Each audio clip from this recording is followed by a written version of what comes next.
Honorable Nasra and Honorable Peter Imwatok, who are members of the County Assembly of Nairobi and also members of the Disaster Response Committee, gave us 200 liters of cooking oil, 470 kilograms of rice. The Honorable Senator Amida Kibwana gave us 400 kilograms of red beans and 200 kgs of sugar. Then we have Honorable Abbas Khalif, who is also an ODM elected MCA representing South Sea, gave us 1,400 bales of maize flour. Then we have the Honorable Senator Christola Sige, who gave us 25 kilograms of rice and 25 kilograms of beans. The Honorable Esther Pasaris, 300 foam mattresses and 20 pieces of sanitary towels. I think there were more than that. 20 packs, right? 6 months, yes. Yes. Then the Honorable Tim Wanyonyi, who has just joined us, gave us 50 bales of maize flour. The office of the party leader at Capitol Hill, those who work there, the staff of Raila Odinga at Capitol Hill, gave us 3 bales of unga. The chairperson of this Disaster Response Committee, Senator Eddie Okech, gave us Kenya shillings 300,000. And you will remember that the SG of the Red Cross told us that the highest priority in terms of the needs of the displaced persons was resources for them to be able to seek alternative shelter. Honorable Nasra also added us 80,000 in cash, 150 Kenya shillings in cash from Honorable Peter Imwatok. Honorable Mishi Mboko, MP, Kenya shillings 50,000. The Honorable Catherine Omanyo, the women rep of Busia, 250 kilograms of sugar, 100 kilograms of soap, 100 kilograms of cooking oil, 100 kilograms of maize flour, and 20 dozen toilet paper. The Nairobi County Assembly leadership, who are represented here by the majority leader and the majority whip, Honorable Ogeto, gave us 100 mattresses, 120 blankets, 300 kgs of sugar, and Honorable Maurice Ochieng, who is the chair of the Health Committee in the Nairobi County Assembly, is here, the MCA Mountain View. He has just brought us 10 bales of maize flour. The members of parliament from Nairobi, as we had announced earlier, including the Honorable Tim Wanyonyi, who's here, contributed 2.5 million shillings for the initial visit to both Embakasi South and to Mathare, and also the food that was sent to the MP for, is it Kamkunji? No. Starehe, yes. The MP for Starehe got one lorry of flour, Honorable Mwago. Then we have received a donation from Peter Wandera, who's here. He ran for MCA in Dagoretti South, and he has given us 3 bales of maize flour.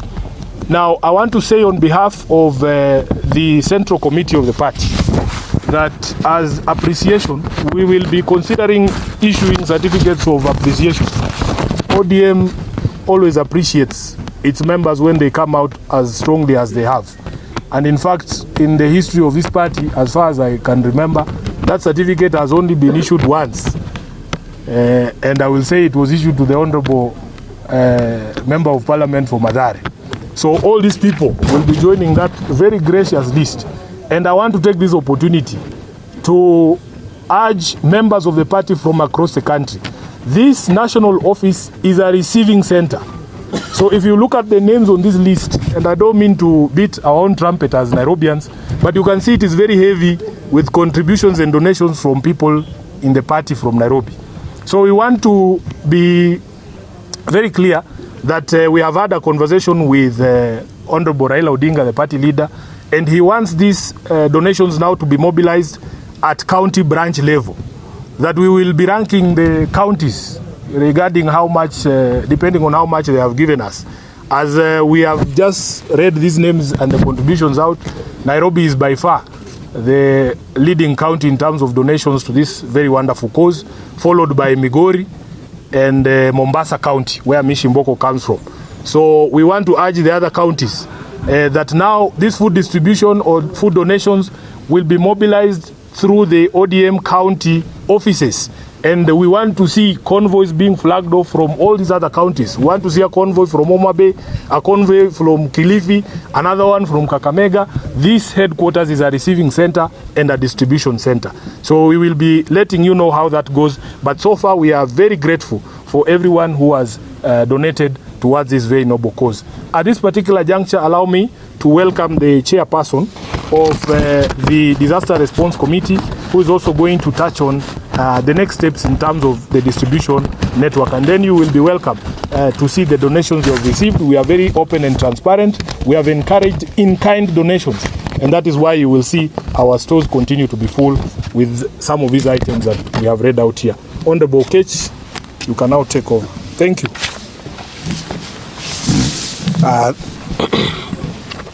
Thank you, SG, for that good recap of everything that we have done so far. I think that mine first and foremost would be to say thank you to number one, the committee for the commitment that they will continue to show, as well as the Kenya Red Cross for the partnership that we have continued to have in terms of just handling this logistics. SG, you'll realize that the hardest part of this work is not actually to receive the donations, because that is an easy part.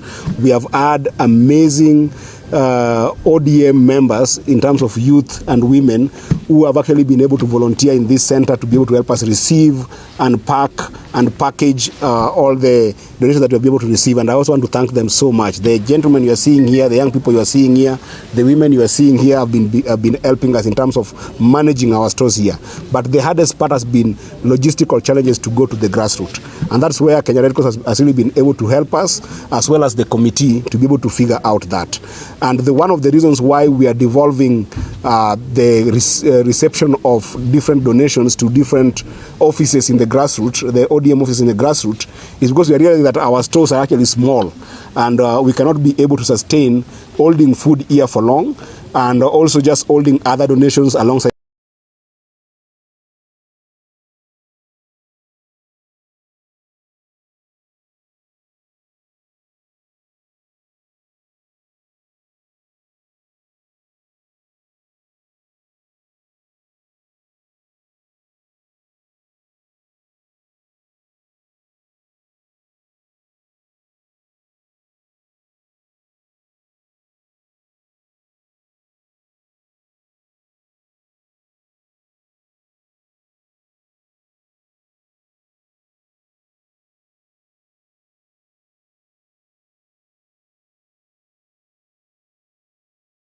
To look at things like blankets, which we have started receiving very many blankets right now, especially from Team Nairobi. I want to thank them so much. And also just anything that can be able to help people with shelter. This is our biggest appeal right now, that as we go to the second phase of distribution, people might be able to respond with more of non-food items that are going towards helping with shelter. And for the next 1 week, we are focusing mostly into the western region. We have very major requests from Nakuru, and we are looking at the logistics of going to Nakuru and looking at being able to respond to our people in Nakuru.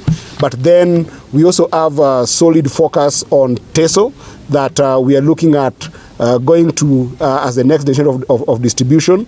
Then we are going to Budalangi, and then we'll finish with Nyando. And that is because one of the MPs of Nyando won't be there in the weekend when we are trying to look at the areas to go to. But then from next week, we'll be going to Nyando. So those are the 4 destination areas that we are going to look at in the next distribution. But as I said, we welcome people to bring anything that they can be able to bring here. But we have also officially devolved the reception of these donations and any kind of intervention materials to our ODM county offices. And those county offices, we are charging, especially where our governors are, we are charging our governors and the chairs of our party, ODM, in those regions to take charge.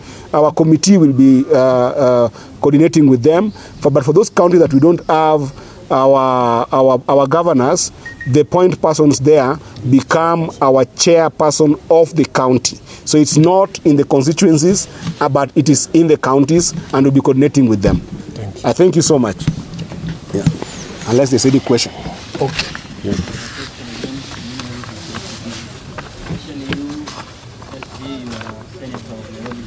the most affected by the flood. Number one, I asked how you as an oversight leader here are working to maybe curtail such future events from happening here in Nairobi. And number two, maybe your opinion regarding the ongoing the demolition in Nairobi, especially the riparian land that has been gazetted by the government. By the way, before the SG comes in, it is important that we put it out there that our impact so far has been to 6,000 families. I think that is very important because we have done Nairobi and we have done Mavoko as well. And the distribution that we have had so far is up to 6,000 people. But I'll let SG respond to the question that has been asked. Okay, thank you very much. The first question is how we prevent this from happening in future.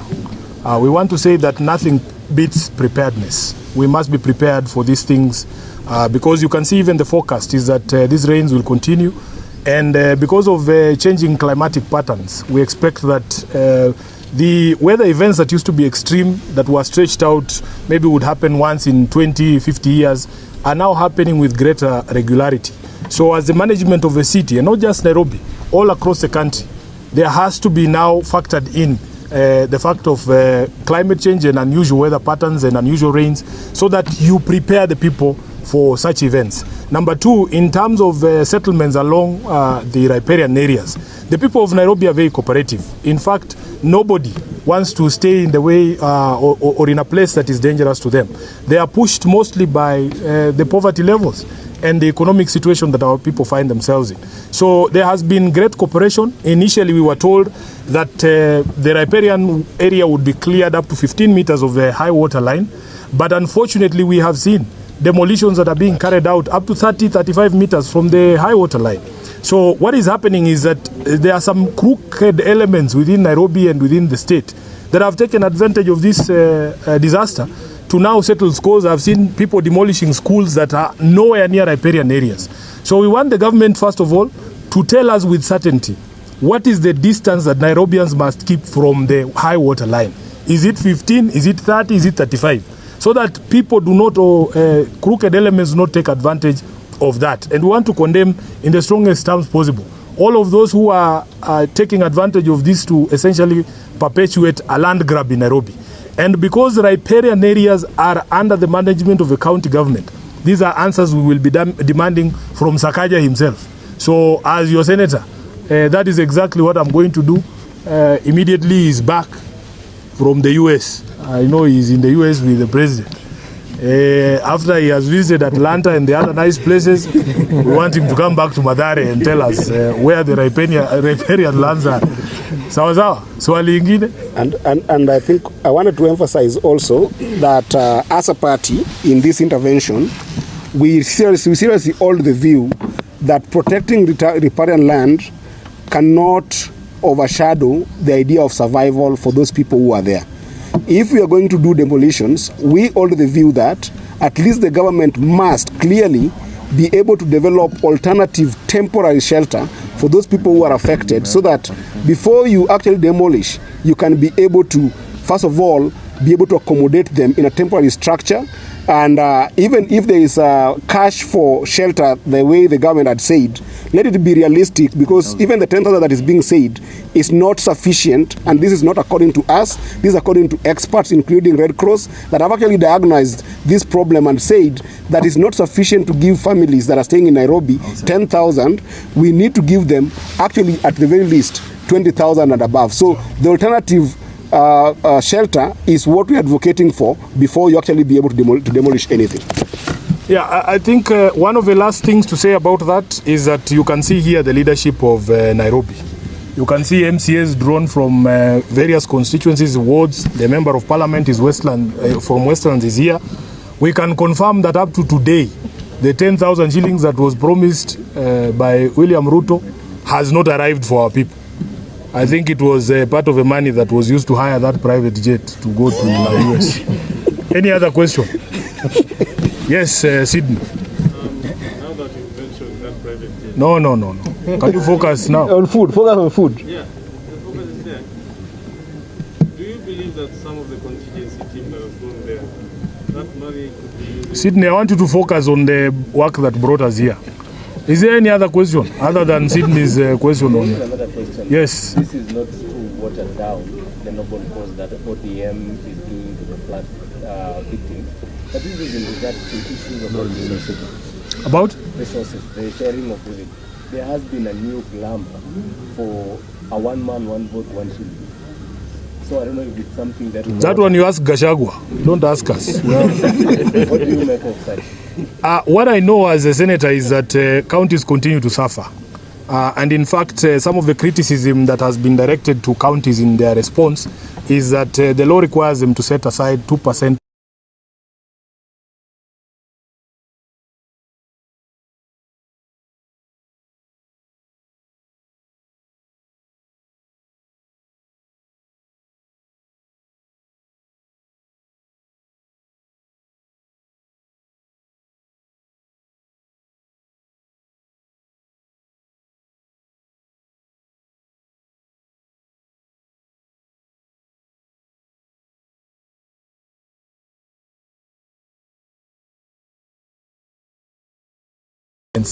Cannot be compared to the national government, just like you cannot compare the equitable shares of the national and the county governments. The responsibility is greater on the person with greater resources. So our expectation is the national government. Would you believe it? I was seeing reports that there are people still who are have not been helped in any way in the disaster in Mai Mai.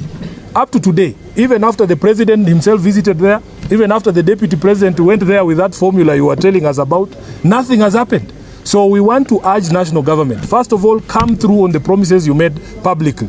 Again, even when it came to compensation of the Mradi fire disaster victims, the money that Gachagua promised has never gotten to Mradi people. So we want to say that you cannot be dishonest even when it comes to disaster. You have to be at some point, surely, feel some humanity and say, we are liars, yes, but when it comes to helping people, we are going to be truthful men. I thank you. Asante sana. We have got some donations you can take there that have got us. Watapiga. Yeah. Tumemaliza maswali, si ndio? Asanteni sana. Sasa hii imeingia ni ya Imwatok. Yes. Majority leader. Asante sana. Thank you very much. Nimekwambia hiyo iko sawa. Sawa kabisa. Wanaenda flat ya Karanda Soweto. Huyo ongea na huyo. Kanaanza kwa watu wa stores. Kanaanza stores. Ndiye kama huyo yuko Jakaranda Soweto. Kama najima andamana sana. Ndio hinyore. Okay.